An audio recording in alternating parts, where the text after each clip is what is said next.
Good evening, ladies and gentlemen, and welcome back to the Podolsky Method podcast. I'm your host, Coach Ilya Podolskiy, Level 5 USA Hockey Master Coach, creator and host of the Podolsky Method podcast, owner and operator of a skate sharpening shop called Sharp Skate New York. Um, I'm a USA Hockey National Coach Developer and a CPA by trade. I'd like, before we jump into our show, as usual, I'd like to mention some of our sponsors. Print Only with Us, full printing shop in New York City. If you need any printing needs, they're the place to go. Check out Wargate Hockey for your face protection. Get 10% off with Wargate. 10PODOLSKIY is the code for the 10%. And Wargate produces a cage that protects your teeth when you're using your favorite visor to play ice hockey. Check out Howie's Hockey. They're pretty famous for hockey supplies, tape, and all the things that you might need. Again, 10% off with them with code PODOLSKIY10. As always, check out the our Junior Rangers programming for under $300. You get full gear and 10 lessons. It's a wonderful program. We just started our winter sessions out here in Brooklyn, New York, but we're in 60 different rinks, and we hope you can join us if you go to nhl.com/rangers/community/youth dash hockey. Check out the Podolsky Method website for some blog information and other needs. And lastly, I'd like to mention sagaciousminds.org, which is a not-for-profit organization that I'm involved with that does a lot of great things for kids' education and sports. So give them a look. Today, I have a wonderful guest with me, Laurie Clarke. And Laurie is a facilitator, a coach, and an entrepreneur. Laurie, welcome to the show. Thank you. It's great to be here. Awesome. Maybe you could start kick it off by you just telling folks a little bit about yourself and what you do. Yeah. So I am a executive coach, and I work with companies to help them design better organizations, customer experiences, employee experiences. So I work with teams a lot in my professional life. I'm a mom of two athletic children, so that keeps me quite busy. Yeah. And so I know before the show, we kind of, I noticed you worked with some really big companies. Like, I think I saw eBay maybe. Yeah, and Anyone else? Walmart and e-commerce. Yeah, some really large companies and small companies. So the range of companies I work with would be small founders, startups, all the way through to these Fortune 10 companies. And the challenges are very different with the teams at the various stages, but people are people and teams are teams. So it seems to apply. It just needs a little bit more influence and leverage to make the big ones work like clockwork as you would a small one, as you can imagine. Yeah. I mean, I'm a CPA by trade and I do SOX compliance and internal audit, but as my day job and my my second life is coaching and educating folks around being a parent of an athlete or being a coach. And so I definitely understand the crossovers between the professional environment and the drive that comes with that, and the drive that comes from sports, right? And the competitive nature. Can you talk to me a little bit about your experience when we talk about these large companies and working with CEOs or staff of these firms? Um, how does that like translate if you think about it in terms of like a sports metaphor, in the sense Mhm. of the drive, and how do you push them to achieve things that they might not think they can? Yeah, absolutely. So they're very similar. And the higher you go in an organization, the more I see the same mindsets and attitudes that I do with these competitive athletes. So the higher you go, it's more intrinsic motivation. They want to achieve, they want to see the potential, they want to leave a legacy, they want to do something that's bigger than themselves, it's for their team. And you see that kind of as you go further down, maybe as you kind of sports wise, less competitive sports, you see people who maybe don't have that. They need more extrinsic motivation. They do it for the money. They do it, for different reasons. And I see that in sports as well. It's sort of, you start seeing this separation of people who are driven to find that potential and people who are happy for someone else to direct them. So I see that definitely play out in both. But just like in business, not all leadership styles and types are created equal. And so I see that as well, where you see coaches and parents having an influence on athletes that create a different style of what will eventually show up in a workplace as a particular type of leader. Very interesting. And, like when I think about what you just said personally, I've been in the professional industry for over 20 years now. And I realized that a huge driver for me is being in this collaborative environment where I feel valued, where I have, as you said, some of that value coming in, where I know that my work actually helps progress the company forward, helps the folks around me who I work with, makes their job easier in a sense. Mm-hmm. And that makes me feel better about what I do as opposed to just, getting a paycheck, for example, even though, of course, getting a paycheck is extremely important. It does put the food on the table, Yeah. but just intrinsically understanding and internalizing that, I think is so important. And I think we don't give a lot of credit to when we transfer that to youth athletes.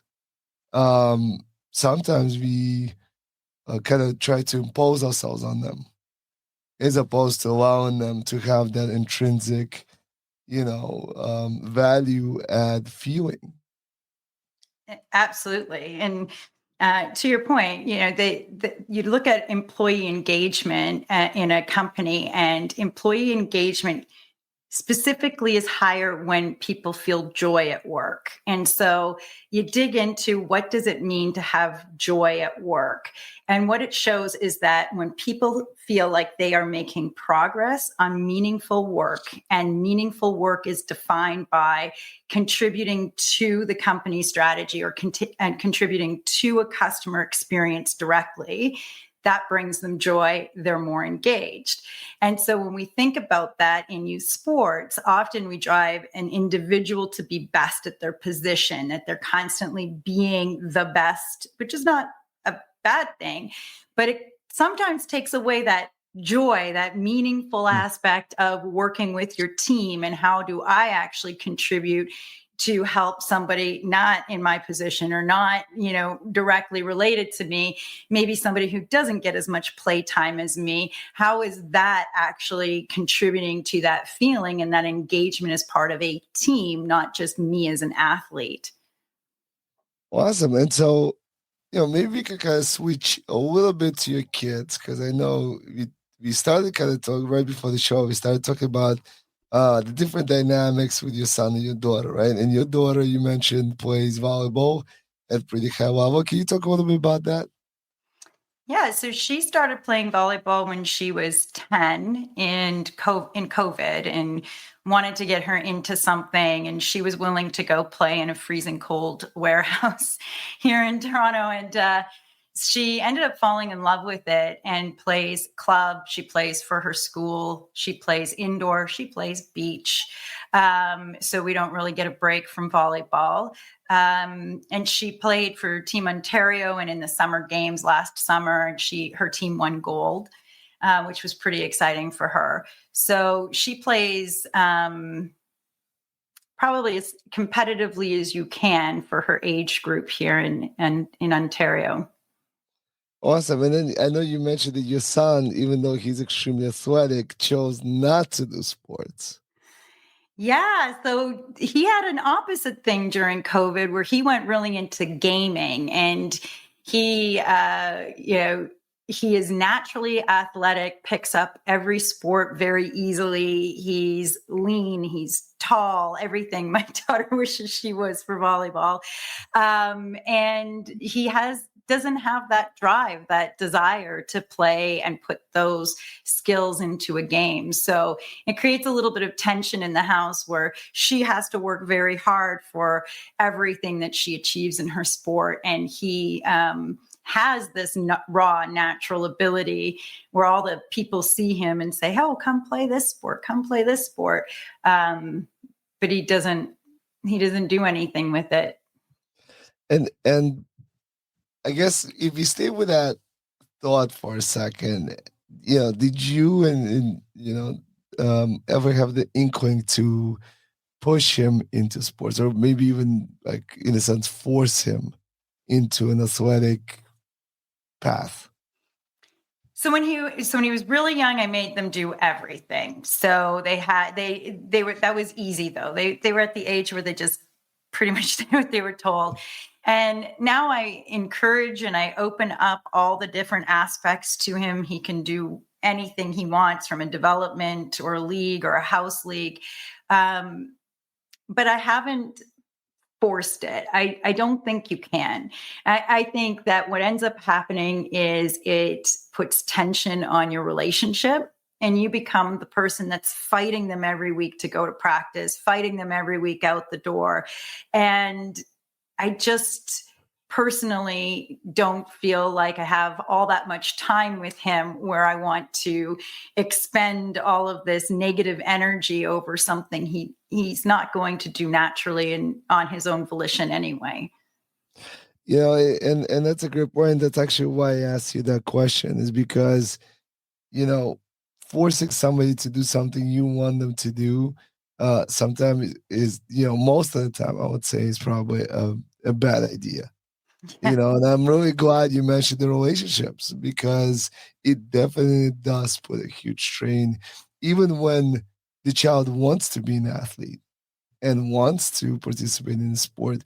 They always have moments where they're tired and kind of, grinded down and fatigued and burnt out a little bit, and they just don't want to do it anymore. And those are the moments where you kind of push them through that. But that's because you know that they intrinsically want to be an athlete. They want to continue to play the sport, and it's just a moment in time that is just tough. And you got to get Yeah. to that tough moment. But if the person has no interest, and pushing them into something they don't like or something they don't want, definitely creates resentment. Yeah, and our time with them is so little. And if I'm going to use up the influence I have, it's not going to be on that. Right. Yeah, I need you to be kind. I need you to be respectful. There's so many other things I want to be able to instill with you. I don't want him to look back and say, "Oh, remember those epic fights when you forced me to go play soccer?" Yeah, which is, by the way, probably what he would remember. Right. And Yeah. great point. So let me ask you, if I may, somewhat of a personal question in terms of, do you feel closer to your daughter because she's an athlete and you can connect with her that way, and you don't have that with your son, or does that not really matter? Yeah, I think you have to meet kids where they are. And I think the one thing I've learned about parenting, and maybe there's two different styles I have found. There are the parents that say, I'm going to shape you into who I want you to be. And there's people who say, I'm going to tend to whatever you are so that you are the most that you can be. And I've always tried to be the latter one, where she's an athlete and she's extremely driven. She's at the gym every morning before school. She plays school volleyball. She played a school volleyball game today, grabbed something to eat, did her homework, and is at practice 8 to 10 tonight. So that's just who she is. She's very disciplined. She's very, and he's just not. And so I feel like I can connect with them differently, but only if I meet him where he is. So do I see his gaming is very strategic. If I stop and pay attention, he's running teams, he's designing things, he's building strategies to win these games, he's bringing 5 or 6 people he may or may not even know along with him. If I can sit and look at that, then it gives me an ability to bond with him differently.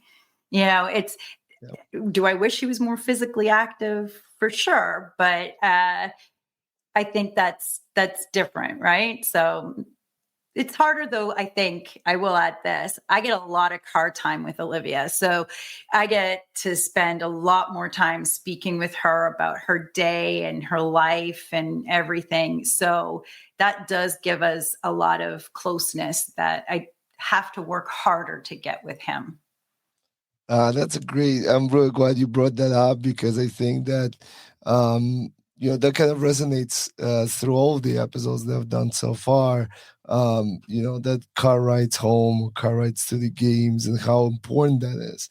And a lot of folks take that for granted, and I'm guilty of that too. When you come out of a bad game, when you're frustrated and you're just venting, and then you kind of remember, okay, that's not what you want to do. You want to let the athlete, kind of drive that conversation. But I think it is a critical moment in time. And even now when I talk to folks who are coaches and parents themselves, they say, oh, I always remember those 6 a.m. wake ups and games and tournaments. And that's the part that kind of stays in the back of your brain. And I'm really glad you also mentioned meeting the kids where they're at, because that seems to be the theme that keeps coming up in a lot of the episodes that we have, and making sure that you're meeting your kids at where they are. And I have 3 boys, and they're all very, very different. Even though they have the same rules and they all play hockey, but their personalities are just so very different. And the conversations and the way I talk to them just tends to be very, very different. Yeah. And, it's actually one of the things Olivia says she appreciates. I don't know anything about her sport. I'm still trying to learn it. I don't know how to play it. I don't coach her on the sport. I coach her on the sport, but I don't coach her on specifics. But one of the things she said she always appreciates is I meet her where she's at after every game. So she looks disappointed. I assess where she's at, even if they've won, even if I think she played well, even if everyone's telling her she played well, she didn't think she played well. And so me trying to convince her, oh, but it was good and you played well and you won the game, it's not helpful, right? So I see she's disappointed and I will express, oh, you seem disappointed about this game. And she'll say, yeah, I wanted to practice this technique and I just couldn't do it even once. I go, that's really disappointing. Is there something you can do to change for the next game? Even though she played well, technically, and they won, in her mind, she set a goal, and it creates distance with you when you negate that feeling she has, because I don't know what's going on. I don't know what she set with her coach. I don't know what she set personally. And it opens a dialogue in a way I would have shut down if I say, but you played so well. She would have just looked at me and gone silent and walked away. And I see that happen so many times, right? And I don't understand. She played well. They're thinking something very different when they're on the court, or whatever sport I'm imagining, it's the same. Yeah, and I think that goes back to our credibility, right? And as parents, and we used to always I still coach with a few older gentlemen who helped me develop throughout my coaching career. And one of them has always told me, he said, if it wasn't a good game, why are we coming off the ice and telling kids good job? Yeah. He's like, I don't understand. 'Cause every parent will line up by the door. We lose like 15-1. We played terrible. It was, just the worst game ever. And everybody just stands there, pounds them, goes, good job, good job, good job. And then they walk into the locker room, the coaches walk in, and you're like, that was a terrible game, guys. Like, Yeah, Yeah. they better, like, and then they done, they change, they come out of the locker room, and again, the parents come in and go, "Good job, guys." Yeah. I And mean, so, I don't think the parents should be overly critical about a bad right, game, but empathetic, right? Could you imagine? right, And you wonder, they go into the workplace and they're like, hey, where's my good job? Well, no, you right, missed the deadline and you lost all this money. It's not a good job, or you're not getting your bonus. It's shocking for them, right? It's about right. reality setting to some degree. Yeah. Yeah, yeah, no, you're absolutely right. And that's exactly where we were kind of gonna go, in terms of how it translates to real life, and I think the youth sports is not um the purpose of youth sports is not to create professional athletes. Yes, we get professional athletes as part of the process, great.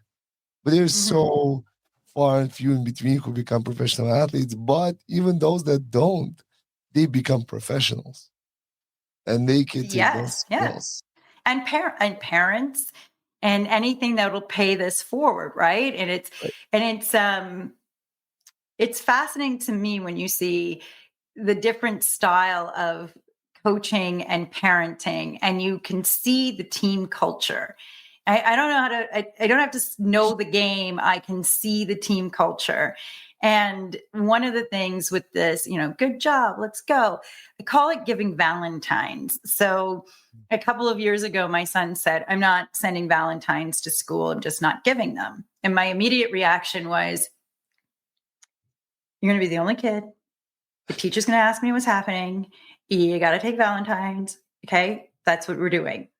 And he said, okay, well, I'm not giving Valentine's to everybody in my class. And I said, this is Canada.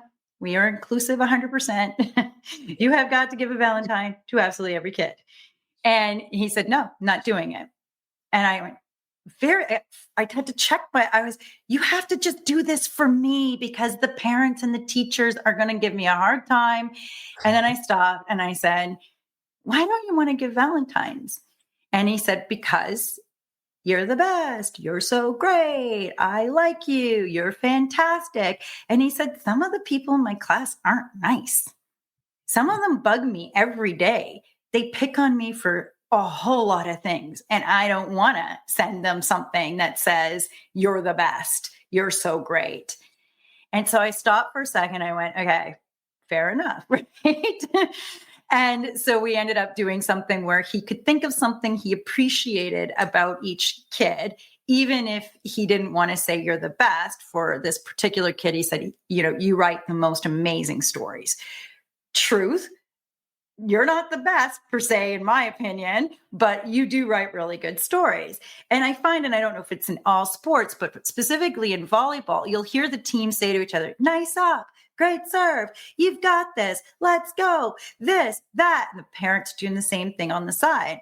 But what they're not getting is very specific feedback. It's actually not good communication. It's Valentine's. You're just Right. throwing Valentine's. Hey, the bully over there, good job. Or like, you missed 16 serves in a row, but that one was fantastic, right? It's about teaching kids to give that very specific feedback, to accept it and to give it, that's anchored in a reality where you're not just throwing Valentines at them.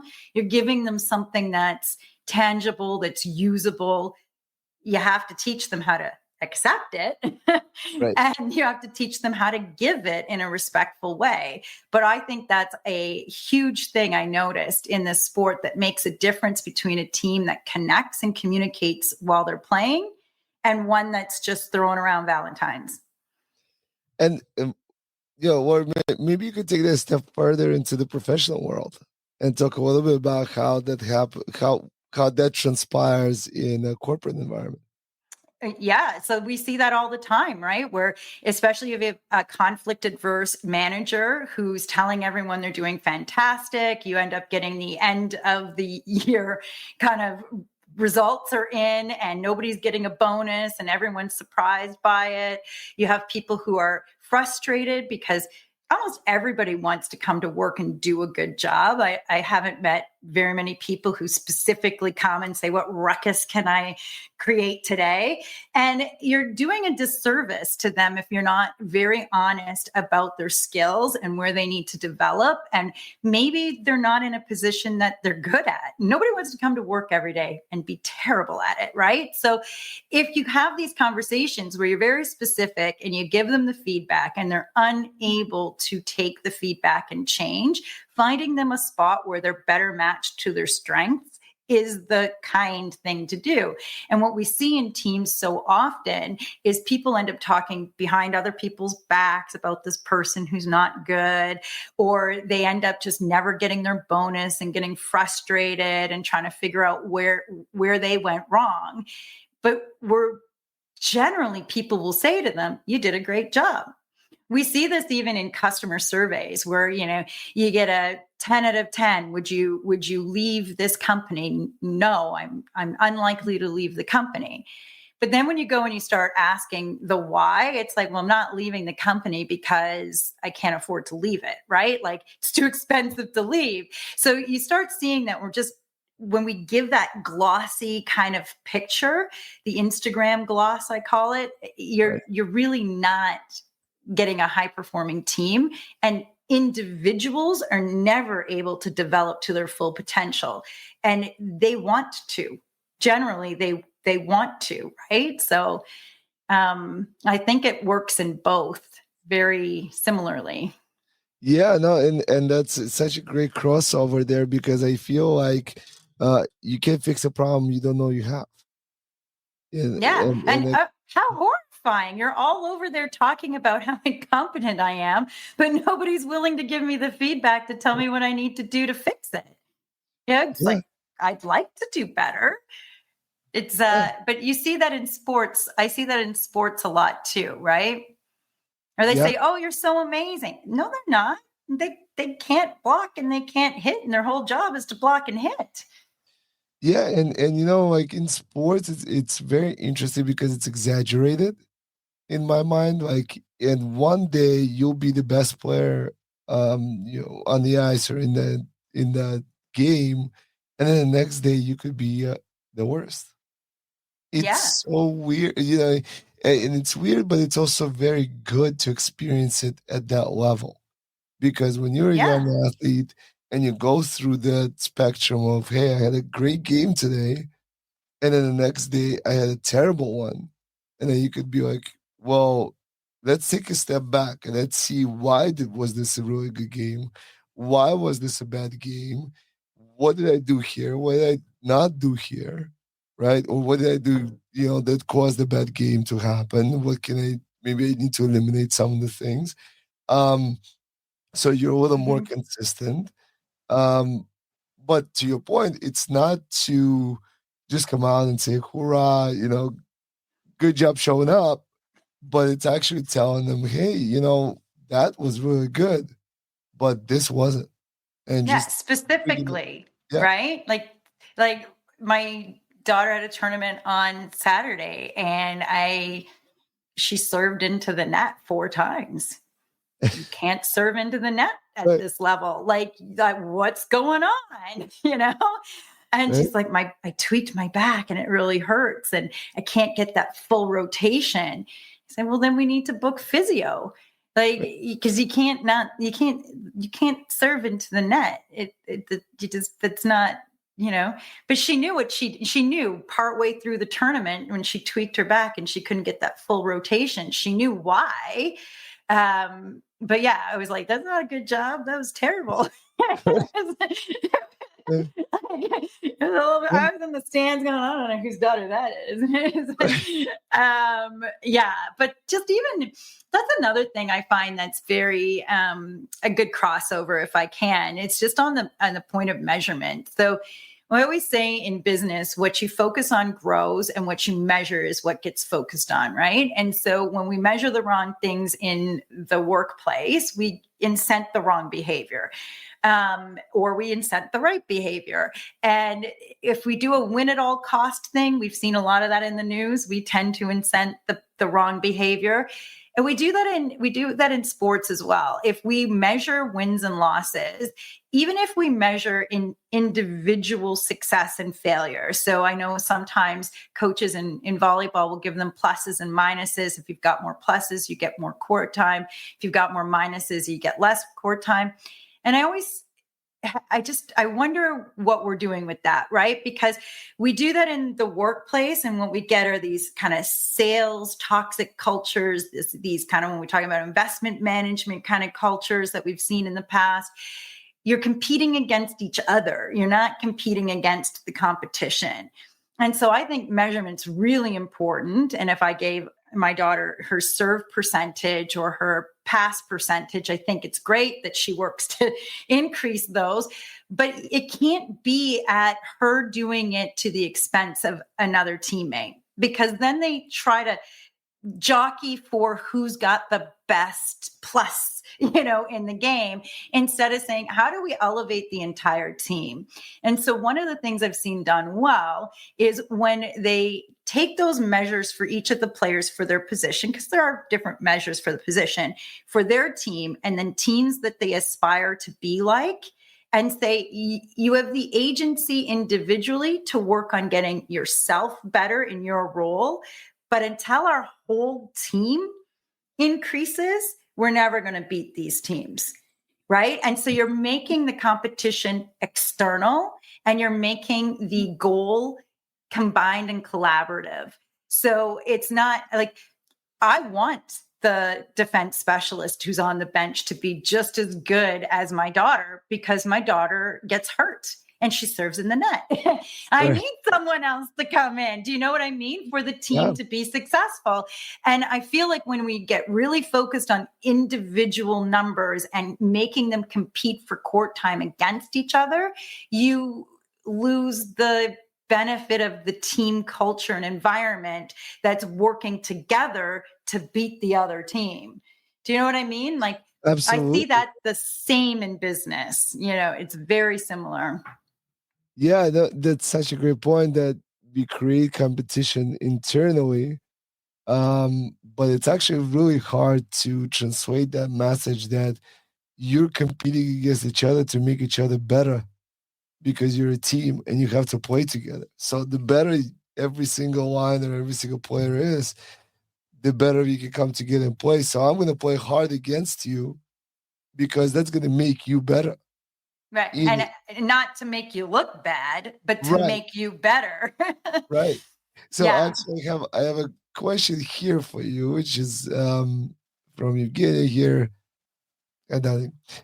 How do you make that communication a receivable one? So I think that's very prompt in terms of just, communicating that message. How do you do that in sports? And then maybe let's talk a little bit about how do you do that in corporate culture. Yeah. So I think in sports, it's, first of all, you not being emotionally attached to the outcome, because they'll sense that, they'll see that, and they'll feel like it's a criticism. So if you can feel, or if you're not unattached, wait a minute, but also meeting them where they're at. So I would not give that communication to my daughter when she's walking off and she's frustrated and she can't hear me anyway. Just give her space and give her some time to process. Every kid's different. Some of them want to process right away and have that conversation. So meeting them where they are. I think it's about making sure that it's in their best interest. So it's not a criticism. It's something that it's the same. And I'm going to go into business here. As long as everybody knows that the end goal for the company is to do X or Y, right? It's to fulfill the customer needs. It's to deliver an amazing customer experience. It's to do the best work possible, whatever it is in that area. As long as you anchor it on how it is linked to the outcome, and the person feels agency in a way that they can make a difference and change it, the communication will be better received. If it's tied to an outcome that is in the negative, and if it is about seen as a criticism and they don't feel like they have any agency to make the change, they're just, it's going to be a shutdown. Like it's got to be a combination of things, meeting them where they're at, tying it to their goal as part of the broader goal, and really making it about tangible things they have control over changing. Uh, Wonderful. And so when we talk a little bit, more in depth of like smaller companies, and when we think about, you mentioned that you have the bigger conglomerates, right, with hundreds of people, and then you have small ones with two or three.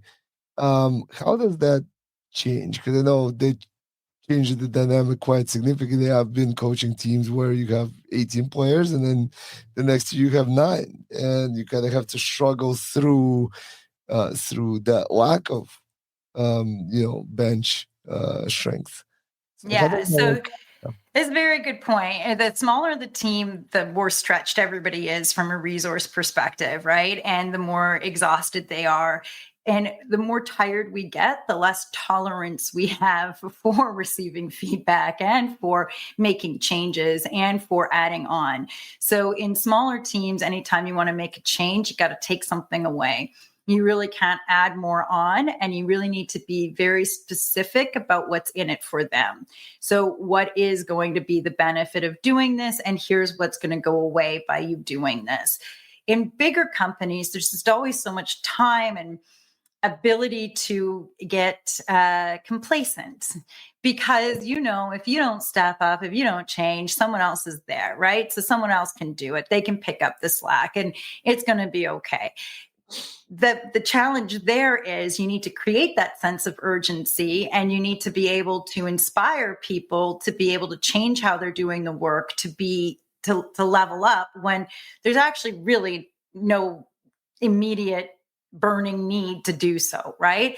And so I find that with like if there's an injury on the team and it's all on you, I find that person really steps in, but they are definitely not open for any kind of direction or feedback in that moment. But if there is a backup, you see it in sports too, right? As long as there's a backup, I feel like I don't have to maybe give it that all. So I think that's something that shows up for sure. There's such different challenges. You have to change how they're working, but you need to change how they're working from a creation of a need and here from a extraction of stress. Yeah, I like that.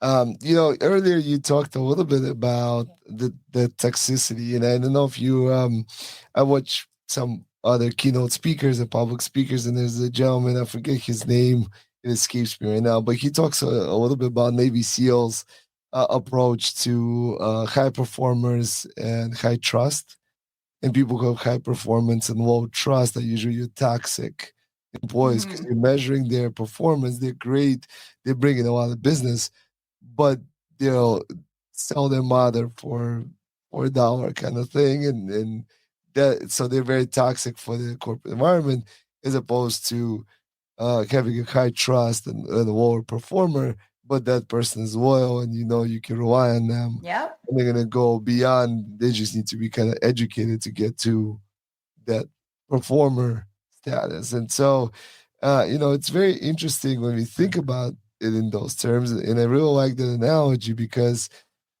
the way, like you said, the way we measure is what we're going to focus on. And that's such a great point. But I did want to ask you a little bit about how do you suggest dealing with ego? Because we know that ego gets in the way both in athletes and in professional life, especially experienced people who have been doing something for many, many years. And you come in and say, well, there's a better way, an easier way, or a faster way. And, how do you usually deliver that message and deal with that situation? Yeah. Oh, and yeah, it's the higher you go in an organization and the higher level the competition in sports, the more you see them, right? Right.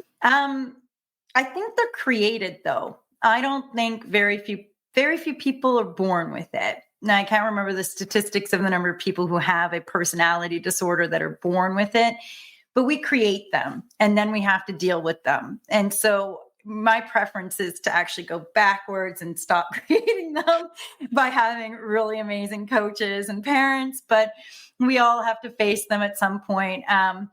I think there's two kinds, right? There's the kind that has the high ego and they're not very good, and they create a lot of resentment and anger on a team because you're not really helping us all that much. And then there's the kind that have the really big ego and they're phenomenal and they're undeniably good. And you kind of tiptoe around them. The parents tiptoe around them. The coach tiptoes around them because they're so talented. But at the end of the day, the culture they've created in the team, if they're injured and out, the team just falls apart. And it's not a team, right? And these are team sports. So what you need to do is you actually need to start measuring these people with the egos on how well are they playing the team sport. And how well, if you're injured and sit out, could anyone step in and take this? And we see this in business where, often you get, especially as people are reaching retirement age and they're the only one who can do everything and they are so phenomenal and no one can do it. Start measuring them on how well their succession plan is going. Start measuring them on if they stepped out of a task, does that task still get done? Did they teach the people beneath them how to do it? And you'll start seeing they'll still have an ego, but now their ego will shift to look how good I can build my team. Look how amazing I am at team building. Look at how phenomenal this person is now. And I've seen that a little bit on teams, but unfortunately, more often than not, I see coaches and parents really feeding the ego from an individual standpoint without consideration of the team. And unfortunately, sometimes then they become bullies of the other kids who are too afraid to stand up to them because they see the loyalty that the parents and the teams and the clubs have developed around this player. And you really miss out. Now, my daughter has been lucky to have a few Olympians coach her. And there is a whole different style that the three of them use and they all coached her at different times. They all have the same coaching techniques, and they will not have a player with an ego, no matter how good they are, on their team, period. They will take the people that get cut from everybody else's team and they will make them great. And they know that they're humble and they'll work hard, and they teach them visualization and meditation and everything about growth mindset and resetting and looking at they don't look at their highlight reels. They'll ever put together every bad play, and they'll go through, what do you learn? What do you learn? What do you learn? What do you learn? Yeah. You know what? If we keep going through these, everything will be a highlight reel.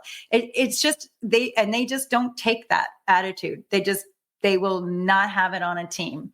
And I think there's a reason for that, right? It's in team sports. You need to build the team.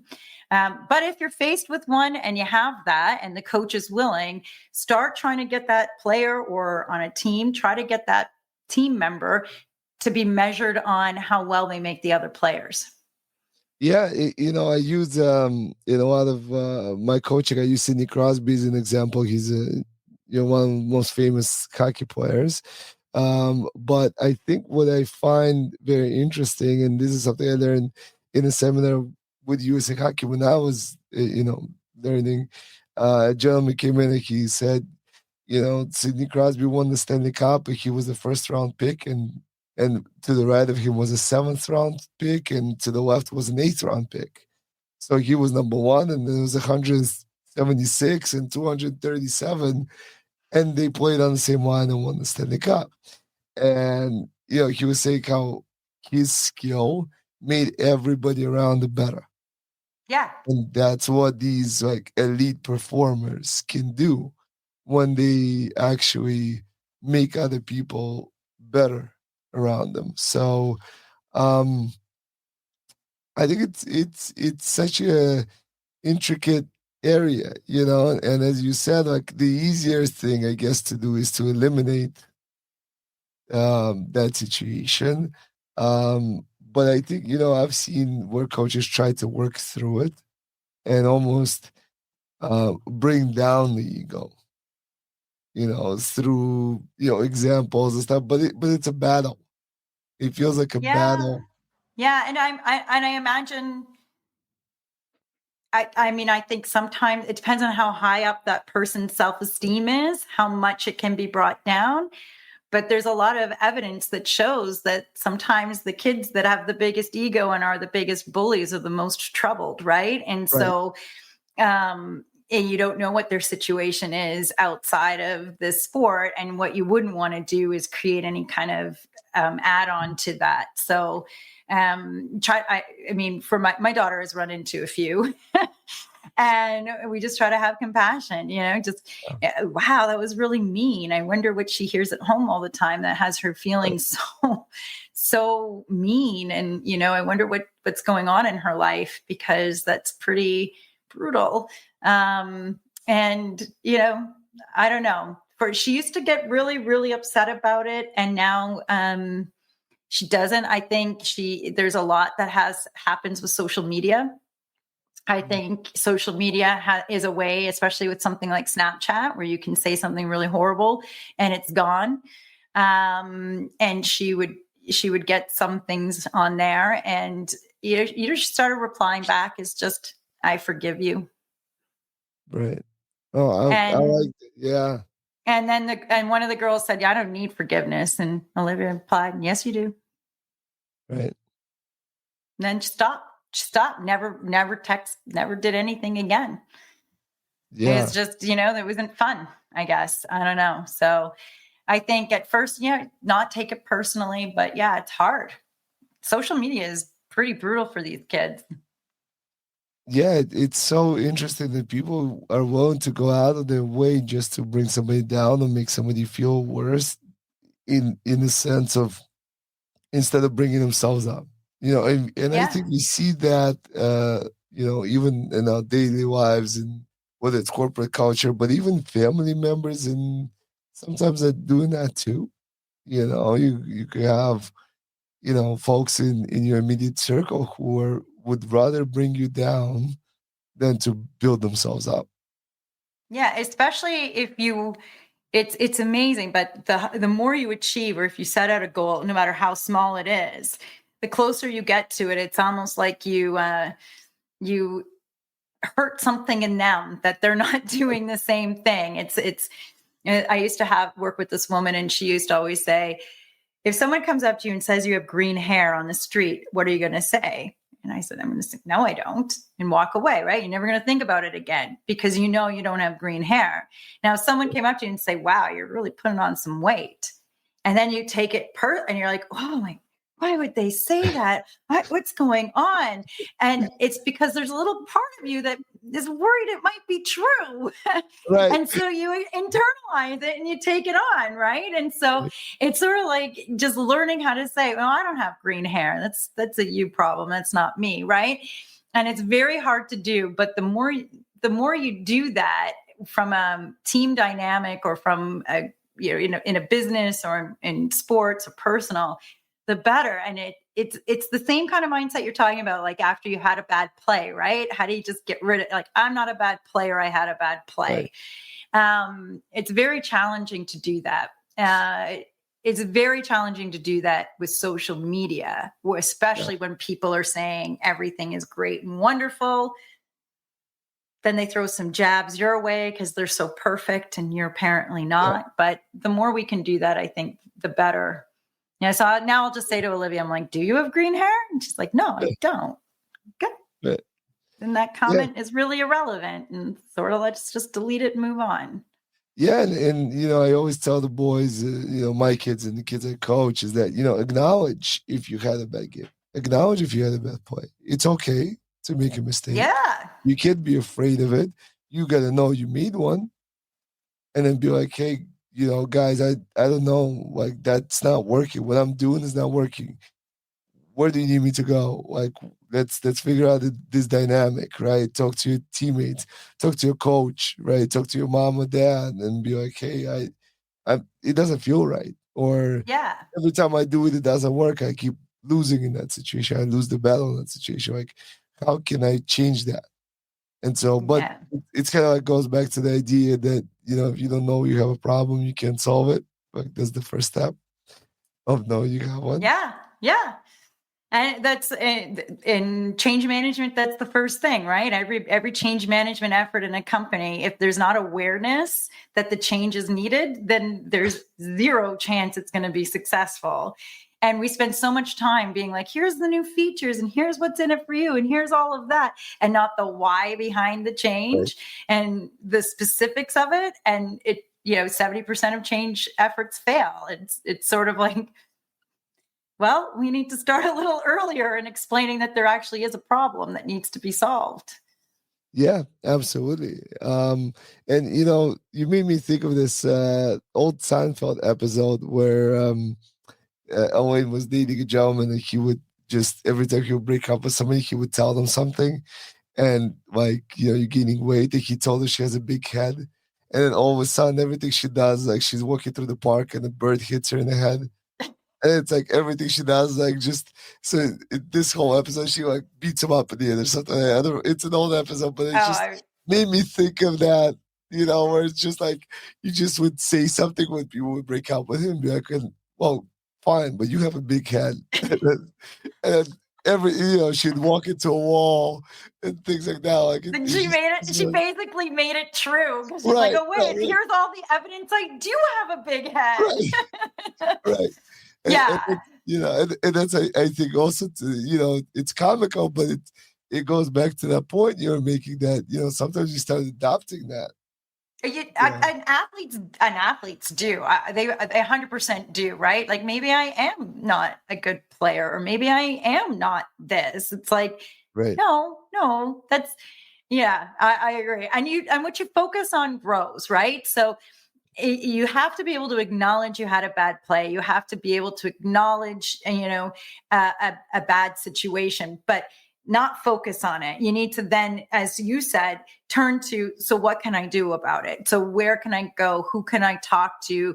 How do I make this arrangement with my teammate? What's maybe physically changed, right? Because these athletes, especially when they're so young, are physically changing so much as they're growing up that like, and girls are kind of different. I'm finding they have different challenges. My son, I swear, has grown 2 inches in 2 weeks. Like, I don't know. He went to bed and he wakes up, none of his clothes fit him. And I just, she was just slow and steady. He's not moving the same way. It's like he's got a whole new body and he can't figure it out. Right. So I'm imagining as they play high level sports, there's times where their body outgrows them to some degree. Right. And just they may not even be able to articulate what's happening and how they're feeling. And you need to just sit there with them until they sort it. Yeah, I mean, now that I've joined the USA Hockey National Coach Development Program, we have this seminar over the summer, and something somebody brought up that is so obvious, and I never thought about it, was puberty. And he Oh, said, like you teach them to skate a certain way, and then all of a sudden, for girls the hips get wider, and for boys get taller, and all of a sudden that whole stride, that whole skating experience, the whole body feels weird. Everything is off. Everything is awkward, and it just happened because they're going through hormonal changes, yeah. and all that work, and then you're like, I don't understand. We've been working on this for 8 years, 10 years. Like, how can why do you keep falling? And you're like, well, that's probably why, and you're like, Yeah. man, it's so obvious, but it's something that none of Oh, us yeah. coaches think about.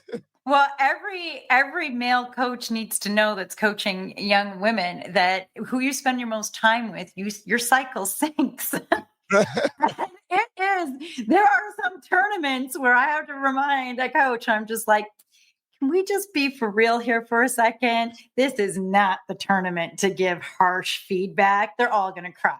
Like, it's just, and they're all just crying. He's like, why are they crying? They watched a kitten video.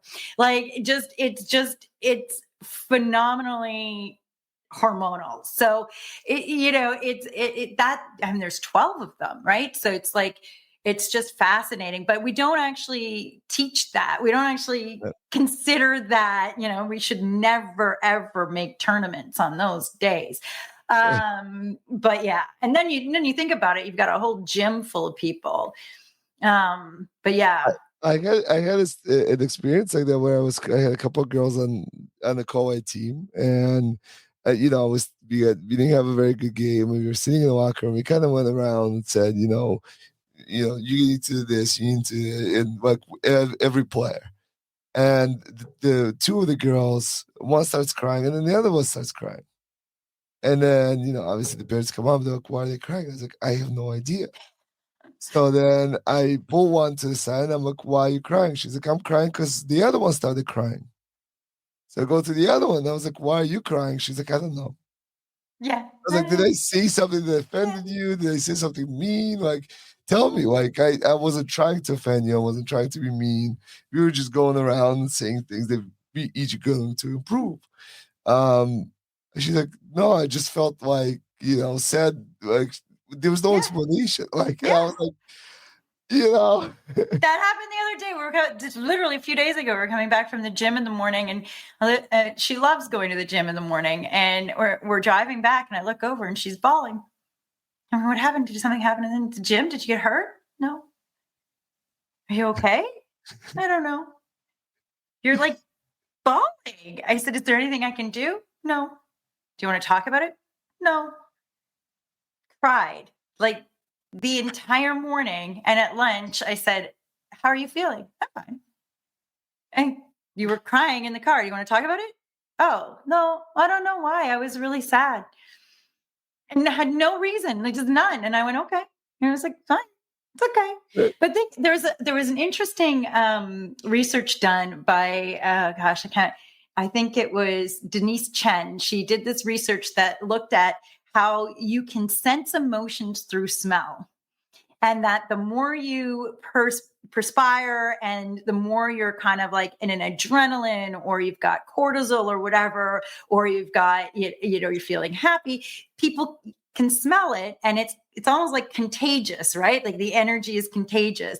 So it's just also something that's, as soon as one player gets into that state, it feels like it just spreads, and you're not sure how. You can leave the huddle and come back to the huddle and be like, what happened? I don't understand. Right. But they're not even aware of it. They just smell it. Like it's just perceived emotional shift from a sense of scent. Right. That's interesting. That's really interesting. It's crazy. It could be some subconscious level. I know that, there's days when I have a tough day, and you get to the rink and you're just tired and frustrated maybe. But you get on the ice with like the little guys, and just, your whole demeanor changes because they're just all happy and excited to play and be there. And you're like, all right, you kind of like smell the youth out of them, feed off that energy. Their energy and their excitement and their happiness. And it's just, people will always say it, you feel the energy when you walk in the room, and you've done it. I've walked into a boardroom and going, oh, right. Yeah, not great news. I don't know what's happening, but something's not good, right? And you just know, and then you sit down and then you hear the news. You're like, oh yeah, that's not good news, but you can feel it before you even have a clue what the content is. Right. So they're feeling that all of the time, and they're not even sure why they're feeling what they're feeling.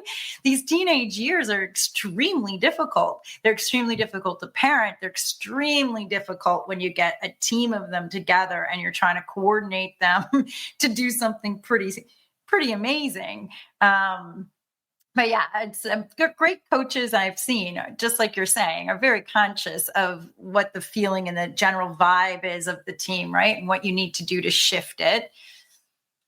Yeah, absolutely. And I think, I want to just go back a moment. I know we're coming up on the hour here, but I want to talk a little bit about the frustration and how you get through it. So, you mentioned instances where you're struggling, but you're not a bad player. You've done great things in your sport or at your job. You know you're good and you could add value, but you may be struggling at the moment. And so, I had something similar with my middle kid where he was struggling a little bit over a few weeks in his game and in school. And I said, I know only one way to bring up your confidence and to get back to where you were, and that's just go to work. Like, Mhm. just get to it, start grinding. You have the skill. We know you have it because you've shown it before. It doesn't just, skill doesn't just evaporate overnight, you Yeah. know? Yeah. But, for you to kind of dig into it, you got to get back to work. So, what do you usually recommend in those instances? So I do the same thing in a business environment and with the team environment. And I don't just do this with my daughter. I do this with her team, which I just it just feel like it has to happen.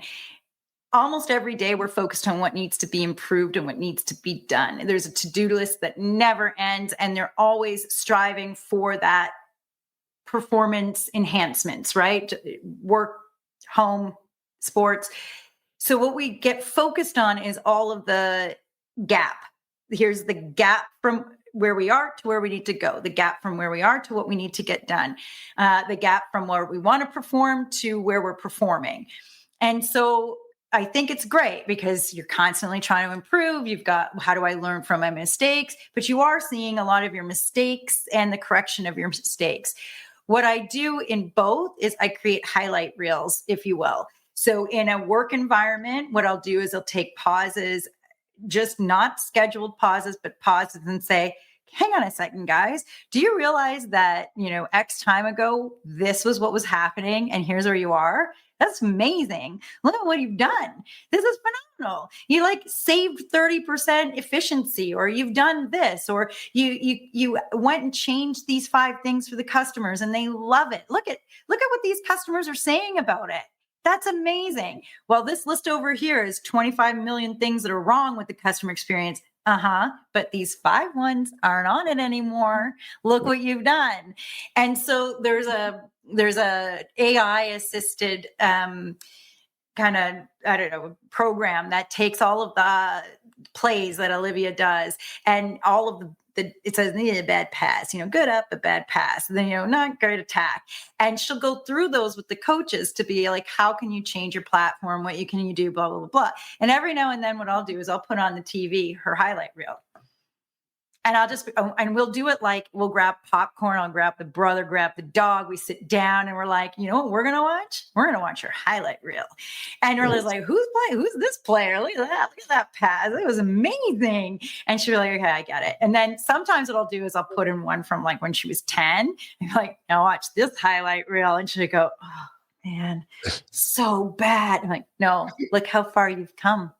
Look how far you've come. Look at that cute little thing over there who can't underhand serves and so excited. And look at you now just acing it there with this like crazy serve that's not receivable. And she's like, I got it. Okay. Right. So I think we need to do that for ourselves. Is, we especially with computers, our to-do lists don't have all those crossed off things we've done. It just has the list of undone, just to remind ourselves like we've come so far, we've done so much. Yeah, and I love that concept of like celebrating your wins and celebrating yourself and your accomplishments along the way to Yeah. to the And get next the one. team I to like love that. compliment them on nice things that aren't anything volleyball related, right? When I forgot my lunch and you gave me my lunch, that was so great. Like start showing appreciation for the things that make you a good human, not just a player we're trying to optimize on the court, right? Or a worker we're trying to get the most out of from their 9 to 5. Yeah. We're trying to say these people are humans and they bring these unique human characteristics to work and to the sport and to everything. And I think that well-rounded reminder is just nobody is unhappy at the end of those that I have seen so far. I mean, I'm probably going to find somebody now who's like grouchy and mad at me for doing it because I'm on this podcast saying it.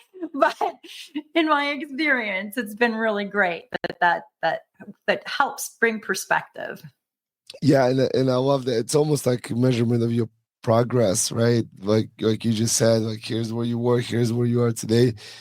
So you know you could get to where you're going because you've Yeah. done here. Like it's good. Like you're Yeah. on the way. And it wasn't easy, and that's Right. okay. Right. Awesome. Well, Laurie, I know we're at the top of the hour here. I just wanted to, I usually do a little rapid fire, like three quick questions Okay. for all my guests. So I'm going to start firing them off. So, first one is, what do you think motivates athletes? I think that there are two motivations. There are the extrinsic motivations, where there's athletes who like the glory and the fame that comes with it. Whatever their parents want drives them. And I think there's intrinsic motivation, where there's athletes who truly just want to see how far can I push it? How far can I hit my potential, whatever that looks like. Awesome. Question number two, name three character traits you notice in successful athletes. Humility, I think work ethic, and kindness. Mm, awesome. I like all those three. And then how about three that you think can hold an athlete or a professional back? I think mindset. So they get in their own way. They start thinking they can't, so they can't. I think when they start believing the Valentines, and I think when you lose sight of what you're in it for. Mm, awesome. Wonderful. And Ori, I know you go out and you work with other companies and you work with individuals as well. If folks want to find you, how do they do that?